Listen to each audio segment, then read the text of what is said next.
বন্ধুরা, জাঁইক্কে ঠান্ডা পড়ে গেছে। তো এই ঠান্ডায় আটা মাখিয়ে রুটি করা বড় ঝামেলা মনে হচ্ছে। তো সেজন্যে দেখো আজ রাতের খাবার আমি কি করেছি।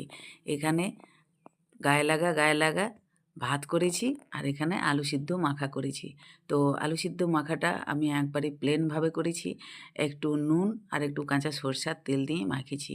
তো নতুন আলু ভালোই লাগবে। তো বন্ধুরা, এরকম গায়ে লাগা ভাতের সাথে আলু মাখা খাইতে কে, কে ভালোবাসো একটু কমেন্ট করে জানাবে দেখি। টাটা। বন্ধুরা, জ্যাঁকে ঠান্ডা পড়ে গেছে। তো এই ঠান্ডায় আটা মাখিয়ে রুটি করা বড় ঝামেলা মনে হচ্ছে। তো সে কারণে আজ আমি রাতের খাবার কি করেছি দেখো। এখানে গরম গরম গায়ে লাগা ভাত করে নিয়েছি আর আলু সিদ্ধ মাখা করে নিয়েছি। তো আলু সিদ্ধটা আমি একদম প্লেনভাবে মাখা করেছি। একটু নুন আর একটু কাঁচা সরষার তেল দিয়ে মাখা করে নিয়েছি। তো নতুন আলু ভালোই লাগবে।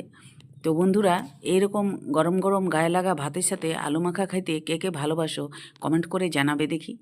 টাটা।